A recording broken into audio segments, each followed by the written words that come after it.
really we should be having in an ongoing way. Like, hey, what feels good to you today? What do you want from sex today? Versus like just assuming that that thing that we have been doing for 5 years, like, let's keep doing that. You just heard certified sex therapist Paula Leech. Paula received her bachelor's degree in family and human development at Arizona State University and then went to receive her master's degree in family therapy at the University of Massachusetts. Post-family therapy licensure, she became AASECT, which stands for American Association for Sexuality Educators, Counselors, and Therapists. Paula then co-founded a sex therapy agency and training institute where she saw clients in addition to training therapists to become confident sex therapists themselves. Paula continues to regularly present at various training institutes, as well as universities and therapy agencies across the U.S. In today's show, Dave and I discussed misconceptions about sex therapy. Paula went on to discuss that it is important to seek professional help and that it is okay and not to be scared to address this topic. Later in the show, she gave us some book recommendations, and she also gave us some sound advice that she would have given to her 18-year-old self. Stay tuned to the show. Welcome back to the Our 2 Cents podcast, the show where your local professionals sit down with an array of guests to hear their story and impart some wisdom for both business and life-improving skills. This is your place to hear business and community leaders discuss relevant topics that matter to you. And welcome to the show today. My name is Kyle Jones, and I'm joined in studio with my co-host Dave Plivelich, and we are joined on Zoom after some technical troubleshooting with Paula Leech. Before we get into today's episode, I want to encourage our listeners to find us on Instagram, to visit our webpage, and to engage with us on there so that we can better provide guests for our community. Paula, happy to have you here today, and sorry for all the technical troubles. No worries. Thanks for having me. So before we get started, can you kind of give us some misconceptions that you hear with respect to your field of expertise? Yes. I'm a sex therapist and I train sex therapists. And one of the first things that I like to let folks know who come to see me, which now it's different, obviously, through Zoom, is that, but previously when we were in person, that there will be no touching. I do not touch anybody. Nobody's taking their clothes off. This is a talk therapy. And then I prescribe things for folks to try at home, exercises for folks to engage in with one another, touch type things for them to do to address whatever sexual concern they may have. So that's the major one, is that like, oh, are you going to be asked? I'm like, nope, keep your clothes on, keep your hands to yourself. Nobody's touching anyone. No one's taking off any clothes. Well, that eliminates 7 of my questions right now. So we can't have a podcast without injecting COVID into it. So has the Zoom meetings kind of changed your way of practice, or is it just, you just adapt with it and roll? It has changed a lot of things, I think, for therapy in general. There's like an inherent vulnerability that comes with going to therapy, and still is present. Like it still is something that's there through Zoom, but not in as palpable a way. And so it affects like the felt experience of therapy. And also like it's harder for us as therapists to pick up on like the subtleties of people's body language. So it's really important for me as I'm talking with people about a subject that a lot of people don't talk about. It's important for me to be able to gauge their comfort level with it. And I do that from like subtle kinds of information, like shifting of body language, or kind of like fidgeting, or suddenly they're crossing their legs, and kind of that's the kind of stuff I pick up on. And it's harder to pick up on that through Zoom. The emotional experience is different. The things that we're able to tap into are different. We've all had to adapt. We make do. So that's a great point there. So how have you adapted, and what are the pros now of doing like a Zoom meeting? The pros are that it is much more accessible to people. You don't have to like, if you're going to make a therapy appointment, like, it's going to take us 20 minutes to get to the office, then we're going to have to park. And then we have, and now it's like people can, on their break from work, they can pop in to do a therapy session. It's just easier. And we've just gotten used to working with the kind of information that we have. And so if a couple calls me, like I have couples call me from their car sometimes because their kids are in the house and this is a really private subject. And so I'll have to say like, back your phone up. I need to see more of your body, more of your person so that we can talk about this. So that may mean me giving some direction as to sort of how they orient themselves and stuff like that. But the pros are, again, it's much more accessible, easier for people to pop onto therapy and take care of themselves. We all did a lot of Zoom meetings during the pandemic. And for me, the worst part was when I was meeting with clients for the first time and they would have their camera off. So it's in essence, basically a phone call. And to me, I mean, obviously I'm not a therapist, but picking up on cues is very important. Like I'll give you an example of doing an estate plan with a couple, and we're talking about some sensitive estate planning issues. And one of the spouses may have a different opinion, but are kind of like maybe shy to raise it, or don't want to bring it up. And so normally if I'm sitting with them in person, I can pick up on those cues, like he or she, they want to say something here. And so that's my job to come in and say, okay, so, what do you think about this? Or let's talk a little more about this, this topic of discussion. Whereas on the phone, you don't get to see that, or Zoom without a camera. With my one company, we do a lot of online meetings, and that's kind of my pet peeve. Because I do want that visual. I do want to read body language, like, because you can tell, do you get what I'm saying or not? Right. So do most of your people open to the video, or do you find a certain percentage of them that, it's just a phone call, they don't want to be on camera, or they make the excuse, I don't have a camera? So most people, I think it's just assumed that we're going to be doing camera on video sessions. Yeah. So far, I haven't had anyone say, hey, I'm not comfortable with that at all. I'm just going to do telephone. And not to say that there wouldn't be circumstances under which I would work with that, but especially if I'm working with a couple, I need to see both people. I need to see how they're reacting to one another. I need to see how far apart from one another they're sitting. I need to see any if they're shooting any glances at one another, if they talk about something, I need all of that information. And so if it's a couple or any kind of relationship, I need the camera on. That's a must. Where are you located? I'm in Portland, Oregon. Okay, because I thought you were on the West Coast, but David said something about back east, and that's why I got a little confused. But I just moved from Boston in August. He told you. Dave did his homework. All right. So in Portland, is the city such to where you can't have in-person therapy sessions right now, or is that your personal choice, or what? So I am not licensed in Oregon. Okay. I'm only licensed in Massachusetts. Okay. So right now, any clients I see are Mass people. There's no option for me to do in person, but some therapists are starting to move back into in-person meetings, and some therapists are doing a hybrid type of a thing. It's happening, but I'm just in a place right now and where I'm at professionally and in my life where I don't intend to leave my home office anytime soon. Okay. Yeah. Well, I went 100% virtual with my company just back in October and love it. Absolutely love it. So I got some questions. You mind if I jump in? Ask some Knock questions? it out. So, all right. So obviously people can go to your website, paulaleech.com, and read about your background and stuff. And I'll just touch on this. I got a couple questions there, and then we can get into really, I want to know more about your process of what you deal with people. So what got you to switch? So, you got your bachelor's in family and human development at Arizona State University, then your master's degree. What made you transition to sex therapy? I think my family was very open about sex and very kind of sex positive. We had conversations in my household about it. Nobody shied away from it. And despite that, I felt really uncomfortable with who I was sexually, just kind of awkward in my own skin, very self-conscious. I always felt aliens were looking down on the earth, watching us dance and fornicate and being what are they doing? That is bizarre, and I feel like that. So I just always felt really awkward around it. And I think because of that, I was interested in it. It's a lot of things for folks. It's I don't understand it, so I'm fascinated by it. Yeah.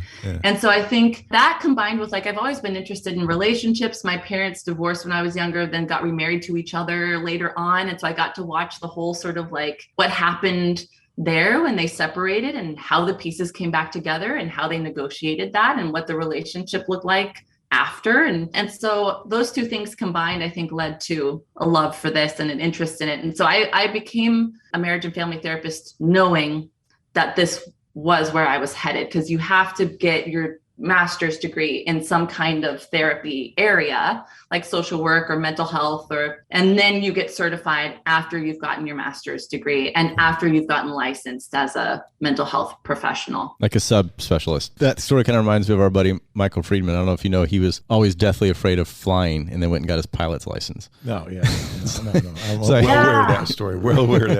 And once he got that license, okay, I'm done. I get it. Chalk that off. I'm not doing that again, but he did. But to take that step, though. So maybe this is for our listeners as well as my education, but what is sex therapy? I mean, in essence of it, what is it? Oh my gosh, yes. And that's a fantastic question. It is so much more than how people think about it. So I work with couples who are going through infidelity. I work with people who are interested in non-monogamy. I work with people who are practicing non-monogamy. I work with kinky folks, and I work with couples that come in where one partner is struggling with the other partner's kinks. I work with, people in the LGBTQ community who are, maybe struggling with concerns around gender identity or sexual orientation.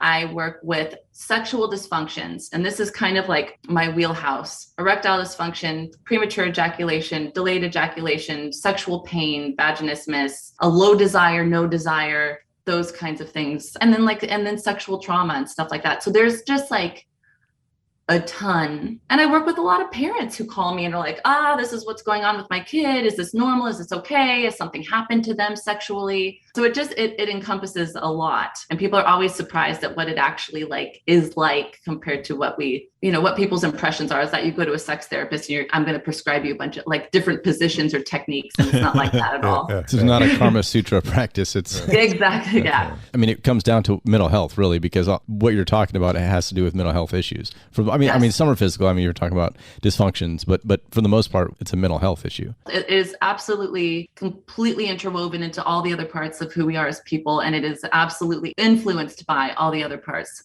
of that, that we are as people, and how we are living our lives and doing our day-to-day, our past experiences, our attachment to our family of origin, what we learned about love and closeness and intimacy through that. It's really complex stuff. Well, I'm sure that's part of it too, that, I know with a lot of people, love is equated to sex, and that's just not it. You know what I mean? Sex is sex is sex. It doesn't mean love. So, there's a big difference, right? So expand on that. Well, and yet that's the thing that's so powerful about it, is sex is for a lot of folks who are socialized male, it is one of the primary, if not the primary way of expressing and receiving love. And it is one of the primary, if not the primary place where they can really be vulnerable and let go. So it's incredibly meaningful and powerful in that way. It's people are like, oh, it's just, sex, whatever. It's oh, no. To some people, this is everything. And to all of us, it's a means of expressing, again, our ability to love and connect to ourselves and love and connect to other people. It's one avenue and one of the main avenues. Do you find yourself working with people in a relationship that are been married for 6 months, and on the other end of the spectrum, people have been married 40 years? Do you take different approaches with those clients? Yeah, the whole gamut. People who are dating, people have been together for a lifetime, and I would say that the approach is, I'm always looking for similar kinds of things, and also just depending on the issue that they bring in, right? It's also specific, but the kinds of things that show up that can be problematic earlier on can be similar to the kinds of things that we struggle with and that we have been struggling with in an ongoing way 30 years in. It takes different forms. So yeah, the kinds of issues can be different, and they also can be very similar. It's a very not a very clear response, but it really depends. What I get a lot is especially with newer relationships, what I get a lot is we had a lot of sex in the beginning, then we moved in together, or then we got engaged, or then we got married, or then we had kids, and things take a drastic turn. What I get a lot with folks who have been together for a really long time is maybe our sexual functioning, our abilities have changed. As we age, our sexuality ages along with us, and it changes along with us. And so the kinds of things that we were really into before, we're just, are not the same. They don't feel the same, or we're not, or maybe even aren't even really capable of doing. And so how do we have a sexual life now in the midst of these changes? It's always an interesting conversation, because we fall into such a rigid script around sex, oh, this is how we do it. And then we just do it like that for forever. But really our bodies we're changing all the time. It's not just a problem that folks who are older, who have been together for a long time, deal with. Pregnancy can cause a lot of changes for folks in their sexual life and in how they experience each other sexually. So this is a conversation that really we should be having in an ongoing way. Hey, what feels good to you today? What do you want from sex today? Versus just assuming that thing that we have been doing for 5 years, let's keep doing that. I hate using like terms like normal, but what an example of something that's normal that you treat? So we can kind of like, obviously I'm not looking for patients' names, but what do you see that's very common that most people can relate to? So then we can kind of break that down and see what your process is. You never know what's going behind closed doors, what you think is normal out there. Well, that's why I hate to use the word normal, but for what most people can relate to, I mean, obviously there's taboos or whatever you can go off on and number, but something that would be relatively common that you see. What would be an example of that? So the most common thing that I see is erectile dysfunction. So that would obviously be from a male's perspective. Yeah. Okay. That's the most common thing that I see for me by far. And the interesting thing about that is that a lot of sex therapists, it's so like, depending on where you're located, right? Like, because a lot of therapists that I work with have had no experience with it. And for me, it was by far has been the most common thing that I deal with. And I really enjoy working with it because it is very receptive to therapy. It's a really treatable issue. So treatable without medication. Without medication, wow. Yeah. What percentage or portion, I mean, to best of your estimates, is that a actual physical impairment versus a psychological impairment? There's always a psychological component, even when there's a physical, when there's a medical thing that we're dealing with. So even when there's a physical issue, there's a psychological component that exacerbates it? Yes. Probably would be a way to say it. And so even if someone comes in with like a circulatory issue or, right. Diabetes or something going on that may have an impact on it, I'm always, the conversation is always, well, let's see what's possible when we are able to diminish or minimize the influence of anxiety on this issue. Because anxiety is like the major culprit behind all of the sexual dysfunction. Yeah. And you treat the anxiety as opposed with medication, I'm assuming with therapy. And that's where you come in, correct? Yep. We treat it behaviorally primarily. Because here's the thing, like a lot of folks will come in and be like, can I just go and take Viagra, Cialis? Yeah, you can. But the thing with those medications is that the conditions still have to be right. I don't know how explicit I'm allowed to get on this show. I'm sure someone will turn off if they want. The conditions still have to be right for you to gain an erection. And that means you still have to be in a place of like calm release in your body. If you are watching yourself, waiting for it to happen, anxiously waiting for it to happen, it's not going to happen, even with the Viagra. So Viagra helps you keep. It doesn't help you gain. It helps you keep an erection, right? And so, the risk of me being like, yeah, totally cool, and I'm on board with whatever my clients feel like would be helpful for them. But the risk is that they go take the Viagra, they aren't able to gain, and then they really think that there's something wrong with them because not even Viagra is able to help me. This is not about anything being broken. This is about literally your sort of head getting in the way of your body doing what it's designed to do. Yeah, and with Viagra, Cialis, I mean, it's still a medication. It's a drug, right? So there's trade-off to everything. There's risk to everything. So if you take those, there's risk, right? Other than maybe like a vitamin C in small doses, I can't think of anything that is prescribed that doesn't come without risk. That's why you have those warnings on the labels. That's why you have those, risks may include, and a laundry list of things that go down with any prescribed medication. A few years ago for me, like I was just dealing with a lot of stress, and I was going to my doctor, and he goes, I'm like, well, I saw this commercial, can we try this? And he goes, look, I'll prescribe you anything you want, but you got to get at the root of what's going on. You've got to get to the heart of it, right? Because the medication really at the end of the day, it's a Band-Aid, right? It is a Band-Aid. What does that look like? What processes do you go through to lessen anxiety or to, as you said, get your head out of the way of what your body was designed to do? Well, so a couple of things. One thing is for clients that come in who are dealing with this particular struggle, it's really important that they understand the ways that they think they're helping themselves that are actually making it worse. For example, about to get real here. Right. Go ahead. We're good. We're So, grown-ups here. So, in the course of a sexual experience, if someone, starts to worry that they're losing their erection or they start to lose their erection, what typically happens is that, oh my gosh, I'm getting panicked. I'm worried about it. I move into this like power through mentality where I have to work harder. Like now I'm working harder at sex and I'm working harder to try to keep my erection, which working at sex in that way, worrying about being able to maintain introduces stress hormone into the system. So what's happening now? We've moved into like a fight or flight response. Blood is actively moving away from where we want it to go. So it's moving to, either our vital organs or our large muscle groups. So sensitivity is getting, is taking a hit. What folks do, what men do, people with penises do, is they start to like clench their pelvic floor muscles, group of muscles that stretch from like, the backside through the front, holds up your bladder and bowels, right? Mm-hmm. So they clench their pelvic floor muscles, because what happens is that any like remaining blood flow in the area gets pushed into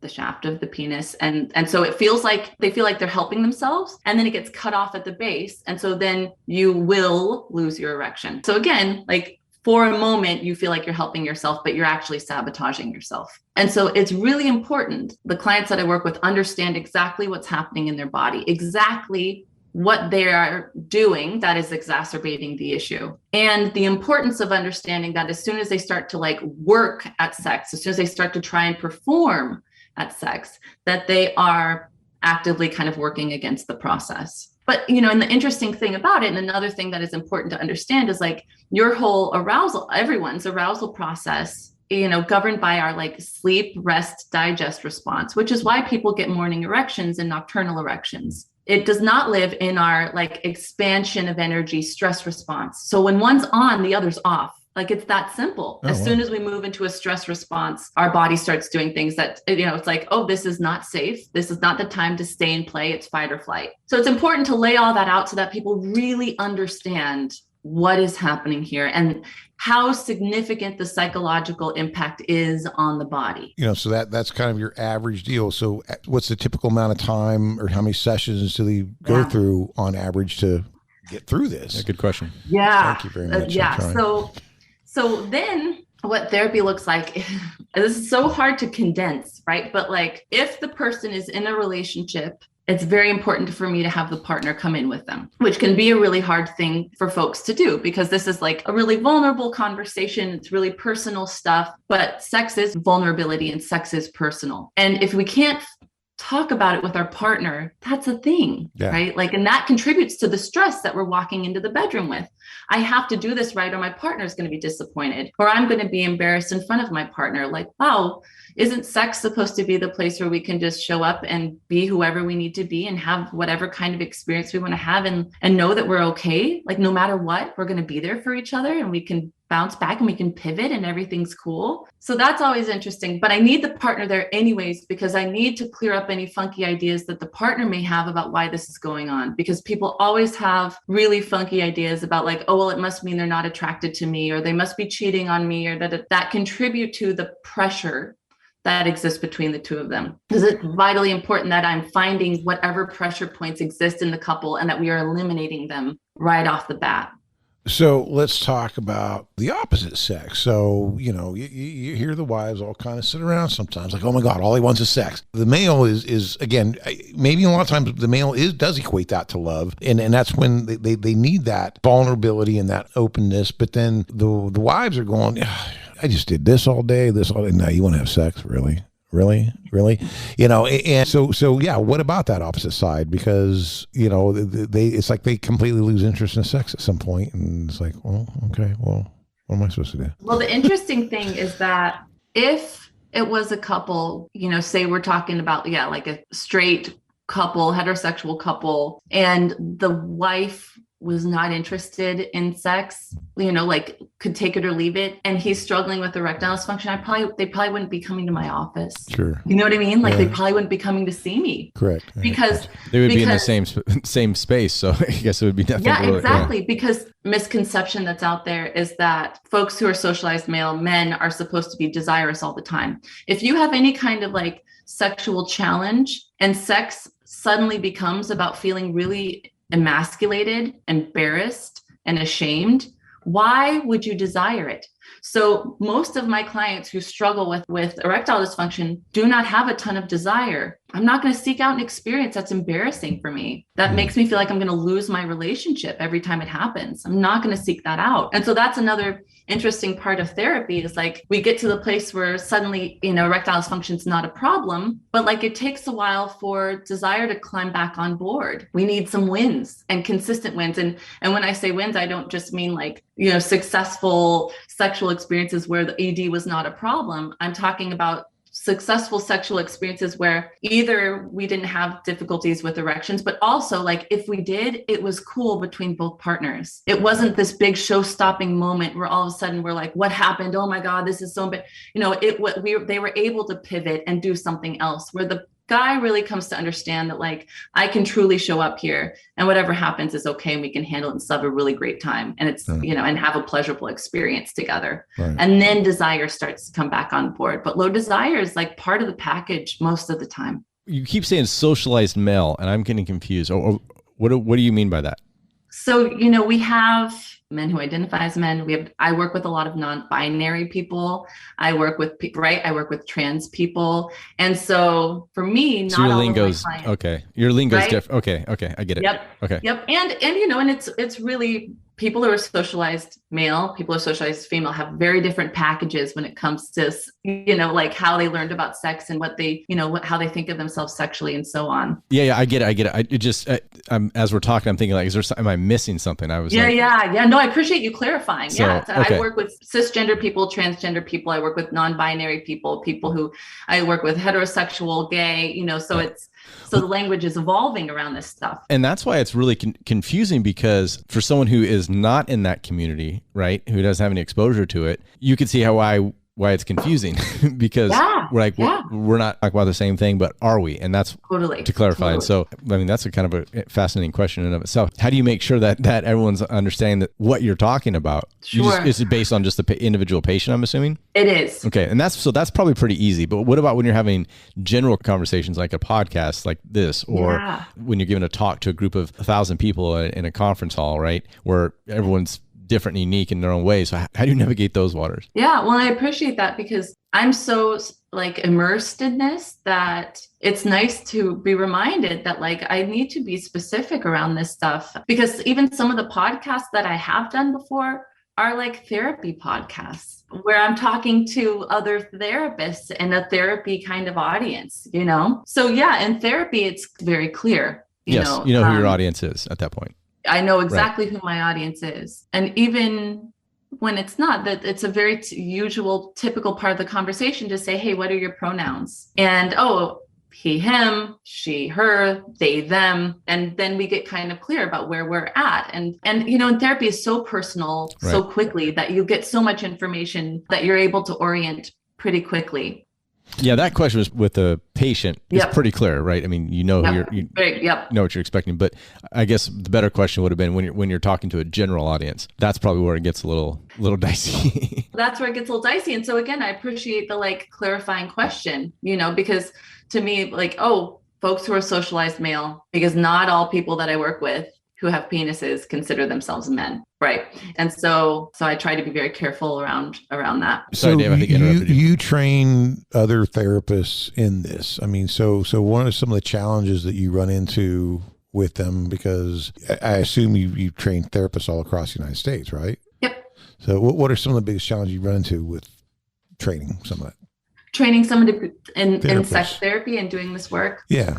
Yeah, that's a really interesting question. So there's a couple things, like anyone who is interested in becoming a sex therapist, who is looking to get certified through like the major governing body in the United States, has to go through a weekend. It's called a sexual attitude reassessment, where you spend the weekend being exposed to different kinds of explicit media, different kinds of activities that are designed to reveal your biases and areas of discomfort personally around sex, because all of us have them. Like none of us got sufficient sex education in any capacity. And so nobody makes it to adulthood without some bruising in this area. And it's really important to know what we bring into the room with our clients. Like sex addiction. Sex addiction is a really, really popular term right now. I can't tell you how many clients I get who describe what they're going through as sex addiction when it is not an addiction at all, right? Like actual compulsive, out of control sexual behavior is fairly rare, where you literally can't stop yourself. You're getting in trouble at work. That's fairly rare. But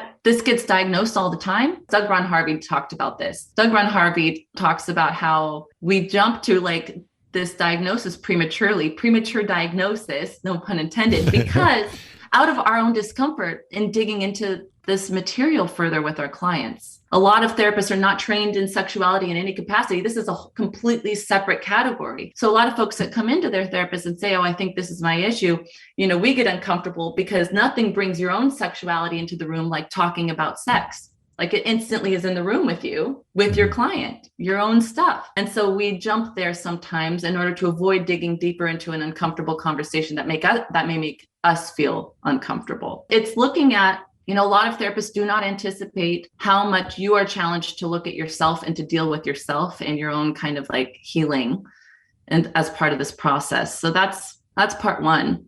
And then the approach that I utilize is called sensate focus with like erectile dysfunction. And it is like a progressive behavioral, it's designed to sort of like show the body through experiences that it's pairing the relaxation response with touch and increasingly sexual stimulation so that we're no longer moving into fight or flight.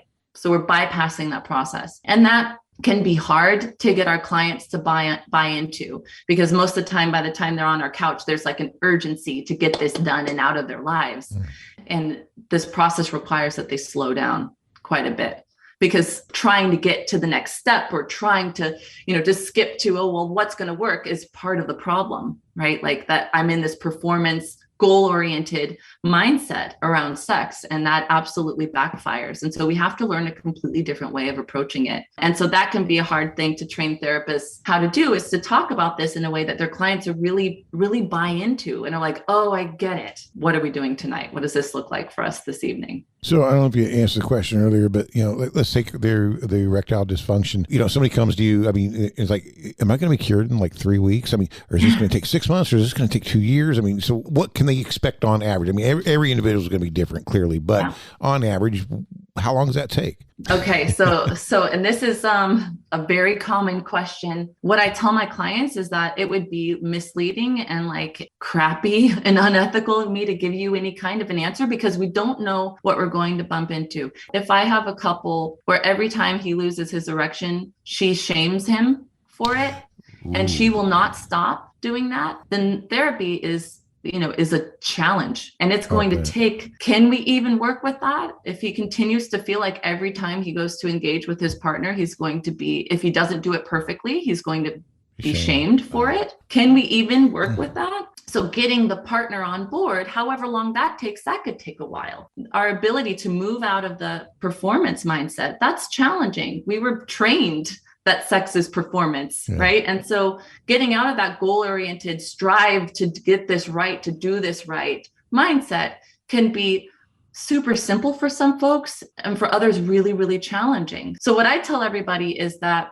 if you show up here, if you are engaged in this process, if you ask questions of me, if I prescribe something that you're like, what in the heck, why was she, don't phone it in to tell me. That doesn't make any sense to me. Like, I need to have that feedback. And the more engaged you are in the process and the more you really sort of like surrender to it. So with sex therapy, the slower you go, the faster you go. And that's really true. And so, really, the more you're able to engage, the more efficiently we're able to move through it. It just varies for everybody. I've never had people stay with me for years. It's always like typically within a year or so, like at the most, because like I said, I've had some people come in 2 sessions we're done, but then others where it's just, like I said, this stuff is insidious and it really gets so deeply ingrained, it can take a little bit more effort. There's always movement. That's the plus side. It's like, we will absolutely see things shifting. And the great thing about the behavioral aspect of it is they get to actually notice it, versus some aspects of therapy which can feel really abstract. I appreciate her answer, because if I heard your question, and obviously that's one that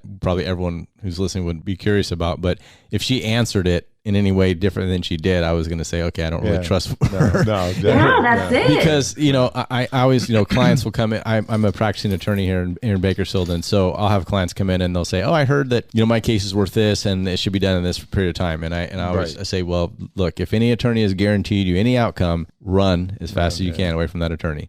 So to say, can see it even more in your circumstances. If you give an idea of time of how long it's going to take, and yet someone comes in and they take longer, well, that you've almost like kind of shot yourself in the foot, because now they're like, well, now what else is wrong with me? Because she said it'll only take 5 months and it's taken 9 months. And and this is the thing too, is like, we're working with anxiety. So if I said, you add to their anxiety. Hey, you've got 8 sessions. Each session they're counting going, okay, I've got 3 more. Am I cured yet? Is this gone yet? Which is exactly what what we don't want to be doing, right? We want to eliminate the anxiety. And so, ineffectual all around. I don't know how much time we got left, but I got some more questions. How are you doing on time? You got kids that you got to babysitter's Yeah, going I to can hold do up, I right? can do it 15 minutes or so. With COVID, obviously, and you hear this a lot, people were stuck at home together for a long time, and they weren't used to that. I mean, have you had to deal a lot with that over the past year or so? I mean, oh, absolutely. And I think that like a funky idea that was out there for a little bit, especially towards the beginning of COVID, was like, oh, everyone's stuck at home. Everyone should be having all this sex. Yeah, I heard you heard about the new baby boom, right? Yeah. What we know about like desire and how it is maintained and created is like desire is built off of the distance in between self and others. So it's that like mystery in relationships that's so important to have, like, and so when you're crammed inside with each other all day, every day, and you're like, I just heard you farting in the living room. Like, it's not sexy, like, and like, you're kind of a jerk to your coworkers, or like, oh, well, now I know it. Like, this is one of the major like principles of couples therapy and sex therapy in general, is like differentiation, feeling like you are a distinctly separate person from your partner. And if we think on like some of the times I've been most attracted to my partners, it's like the cliche is like, I go back to my first boyfriend in college where I went to his like concerts. He was in a band,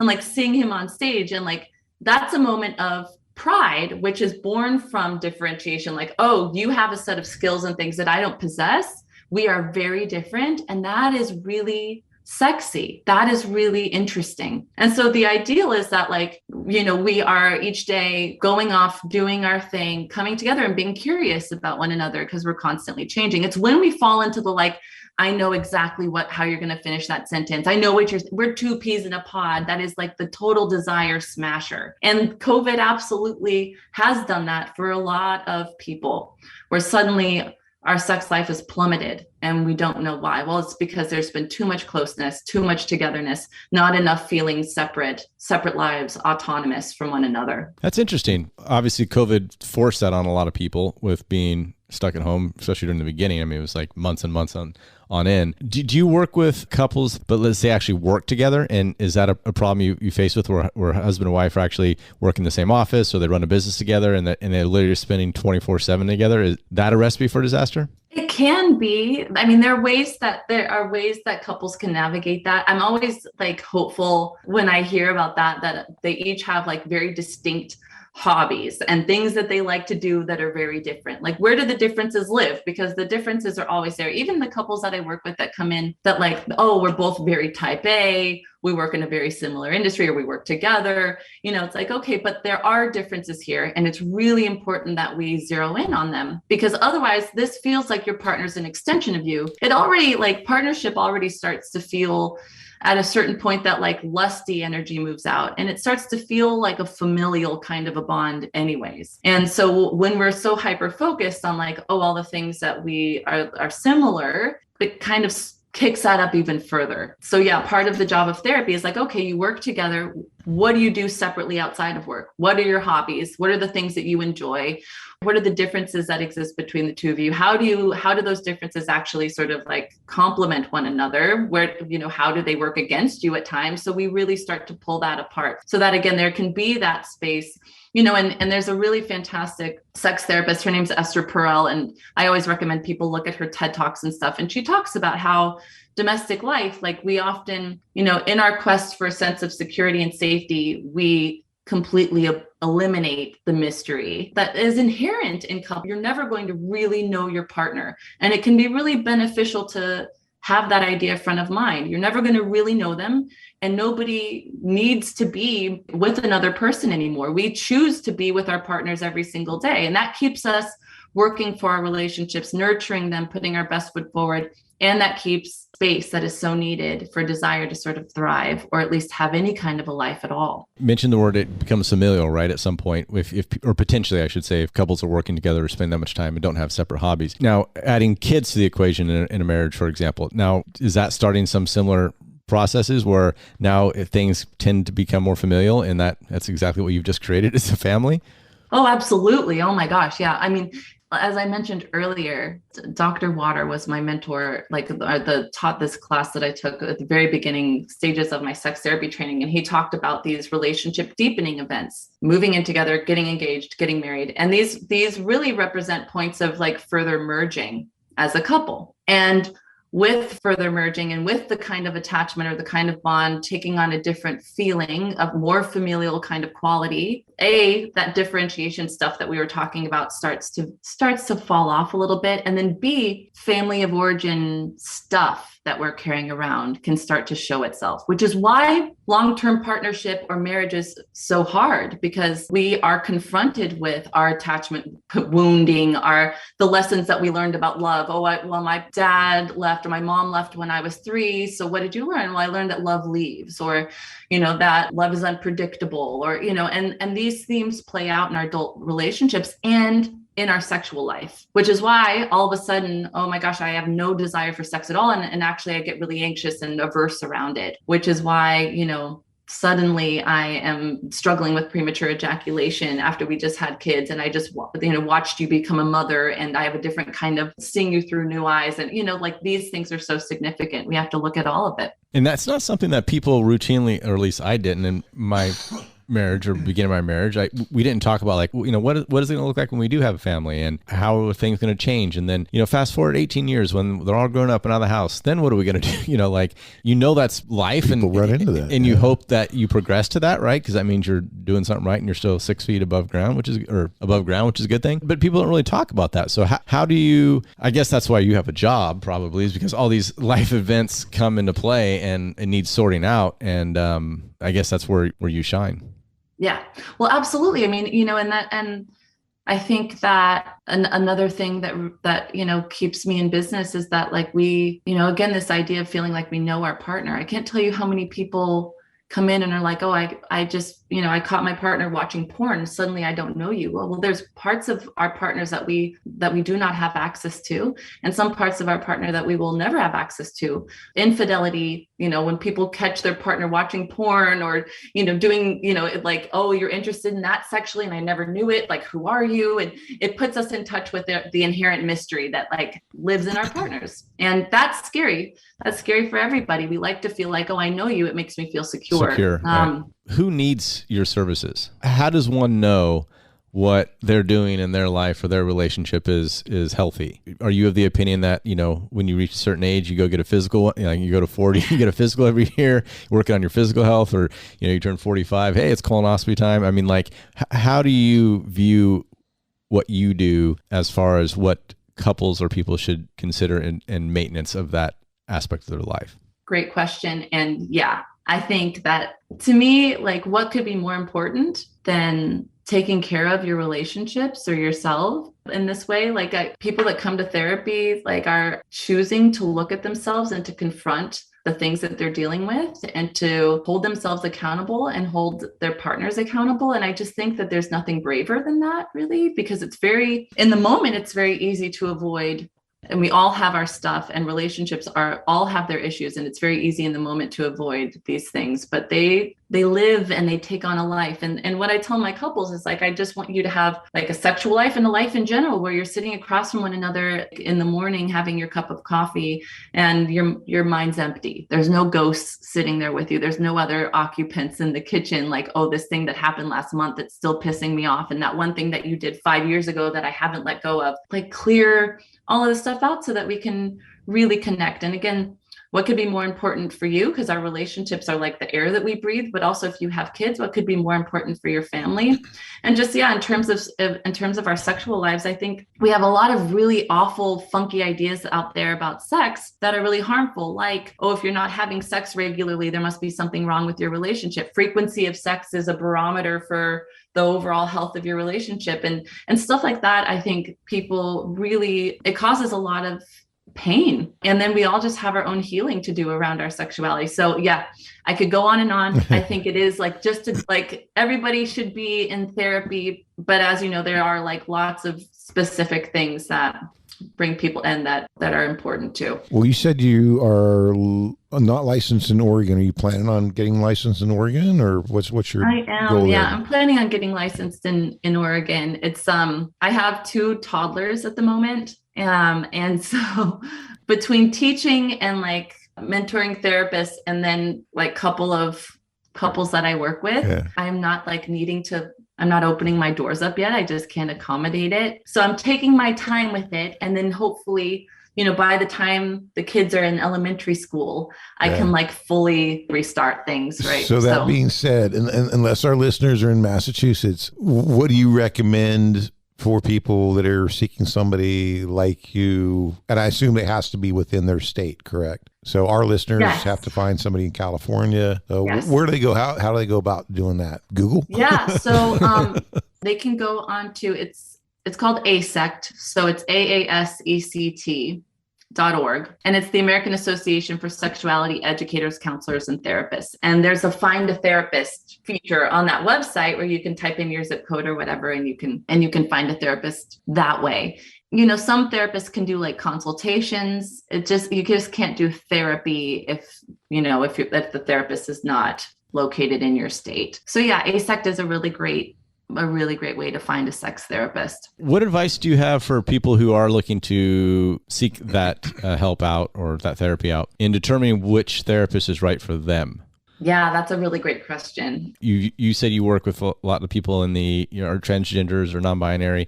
So if someone is going through that or struggling with that, you probably wouldn't recommend going to someone who has no experience dealing with those issues, right? Self-evident there. But other than that, how do you, for example, do you recommend like a woman see a woman or a man see a man, or does that matter? Like all those things, like what, is there different comfort levels that people have? So therefore they may not get the most out of it. So what do you advise on that? Yeah, that's a really great question. And for me, what I tell folks who come to see me for the first time is like, hey, I'm going to dive in and I'm going to treat this like I would a typical therapy session. And at the end of it, as I would in any first therapy session, I'm going to give you sort of like the summary of what I'm seeing and how I'm conceptualizing our work together. Based off of that and based off of how this has felt for you, you get to decide, go home, talk together, think about it, and don't book appointment with me right now. Let me know if you want to book an appointment with me again, because that fit is so hugely important. You don't want to have to wrestle with a bunch of like personality barriers or discomfort or like, oh, it's taking me a really long time to trust this therapist. You want to be able to really dive right into the work. So a lot of it is also just sort of like, how do I feel while I'm talking to this person over the phone? Almost every therapist will offer like a 15-minute phone call consultation kind of a deal. How do I feel? What questions do I need to ask? That sort of thing. And I honestly like the approach that I take to working with like erectile dysfunction and stuff like that. I have seen it be so tremendously effective that I also encourage folks that like, if you're struggling with some of the difficulties that come with being attached to a penis, like premature ejaculation, delayed ejaculation, that you check with the therapist to see if they use some kind of behavioral approach like sensate focus, because it can be so, again, because it is so hugely effective. That's important advice, I think, to have up front, because I know people going through therapy, not necessarily sex therapy, but it's just therapy in general. And I feel like it's hard to make that step to go do it right. And then once you get there, it's like you're almost immediately invested because you want results. And so I don't know if a lot of people stop to consider like, well, maybe I need to try somebody else. And, if I have to go through 2 or 3 to get there, that's fine. But I think that's really important. But I don't think you see that, because like you want results quick. It's hard to do. So you get there and it's just like, all right, this is, I have to stay with this one person. It's the same thing with doctors too. Medical doctors, you get referred or you see your doctor the first time, and you just like, well, that's my doctor. It's like, well, yeah, it's your doctor, but ask questions like, is it a good fit? Yeah. Right. These are very important relationships you're establishing. Yeah. Same with your attorney, right? Not so much in, smaller issues, but like family law practitioners, I know here in town, and I refer a lot of clients and friends and family. If you're going through divorce and dealing with child custody issues, you better have a good relationship with your attorney, because this is going to define the next chapter of your life. So I think those are important questions to ask. And I don't know that people do it that often. It can be so discouraging to, first off, seek out sex therapy, which again, for a lot of people, They think about it, they avoid it, they get anxious about it, they think about it, they think it. And so to seek out sex therapy, sit in front of someone, share your most intimate personal details of your life, and then feel like I'm not digging this person. I don't click with them. Like, it can be really discouraging to then feel like you have to start all over again. And so I absolutely think it's a fantastic idea to treat it like that. Like, oh, like anything, like friends, like dating, I want to feel like I'm comfortable with this person. I want to feel like that chemistry, like, okay, cool. This is a person I feel like I could ask questions of, and I feel like is competent. And then also like is relatable still though. And, and like, it really does need to feel like a good fit. This is an important journey for folks. And you want to feel like you have a really great co-passenger on your side. Yeah, I couldn't agree more. Well, I know you have kiddo obligations to attend to. We end every podcast with some rapid fire questions. Okay. So if you can indulge us here for maybe a few more minutes, I'd greatly appreciate it. Dave, I'll go first, and then we'll just go back and forth. Okay. You don't have the list? Oh, I guess. All right. We'll trade. All right. What is a quote you live by? You know what? I suck at these kinds of rapid fire questions. I like patience is the wisdom of knowing things will unfold in their own time. I like that one. I'm going to have you repeat that because it went over my head real quick, but I want to fully hear what you said. Okay. There's two. Okay. One is the therapy thing. So the therapy thing is, am I getting enough of what I need to make grieving what I'm not getting worth my while? That's from Terry Real. That's the relationship reconciling, relationship reckoning moment that happens with a lot of couples. Am I getting enough of what I need to make grieving what I'm not getting worth my while? And then my one that has helped me a lot is patience is the wisdom of knowing that things will unfold in their own time. I wanted that one, but all right, go ahead. Too late. Okay. If you could turn back time and talk to your 18-year-old self, what would you tell her? It is such a good question. It's such a tough one. 18 is such a challenging time. I would probably say, honestly, you don't need to have sex to get love. That's a good one. For me, that's probably what I would say is like, you don't need to do that to get love. With what we're bombarded with in media and stuff, I think a lot of young kids think that that's the case. Good to hear people say that it's not. So, yeah.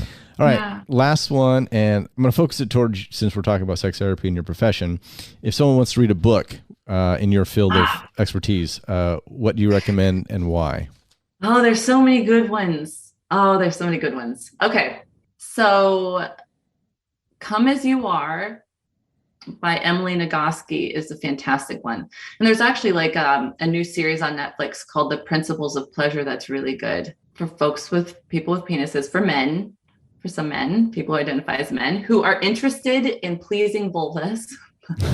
She Comes First is a fantastic book by Ian Kerner. It's fantastic. So those are like, and then Esther Perel, anything by Esther Perel. So Mating in Captivity is a really good one that speaks to some of the stuff I was talking about earlier, how like domestic life squashes the like mystery and the separateness that we need for desire. And then State of Affairs is another really good one, talking about how we treat infidelity and how the way that we treat infidelity can be largely off base. We always treat it as a symptom of like a broken relationship, when sometimes it can be, and sometimes it can be something that keeps someone in a relationship. And sometimes it can be something that we do to escape from ourselves, from parts of ourselves, right?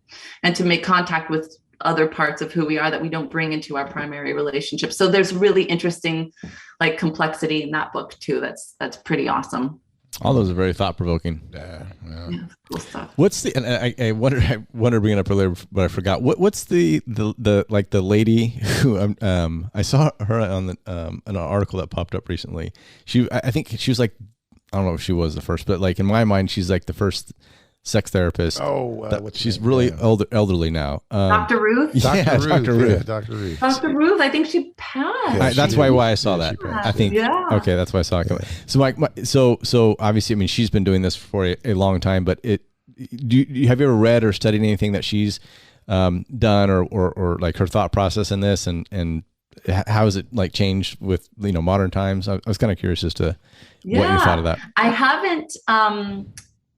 Sadly, I'm not as familiar with Dr. Ruth as a lot of people are, but the approach like that I keep referencing that I use to treat sexual dysfunctions comes from Masters and Johnson. Mm.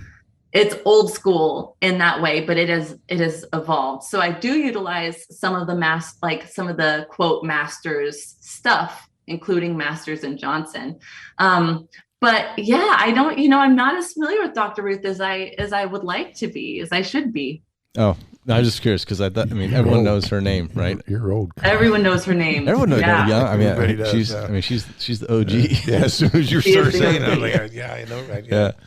All right. Awesome. Well, thank you so much, Paula, for joining us. This has been an interesting one, little unique, different than what we normally do. But I hope you enjoyed it. Yeah, I did. Thank you for having me. It was very fun to chat. Yeah, and I'm sorry about all the technical glitches, and we definitely appreciate your patience. We got through it. Awesome. You take care. Pleasure meeting you. Yes.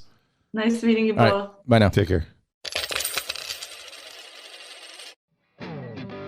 This show has been brought to you by the Law Office of Kyle Jones, Troy Burton with the Lynn Company, CPA John Duffield, Scott Hansen Real Estate Lender, broker and investor, and Dave Plivelich, President and CEO of the Marcom Group and MarcomBranding.com. You've been listening to the Our 2 Cents podcast. Check out the show notes for links and more information about the show.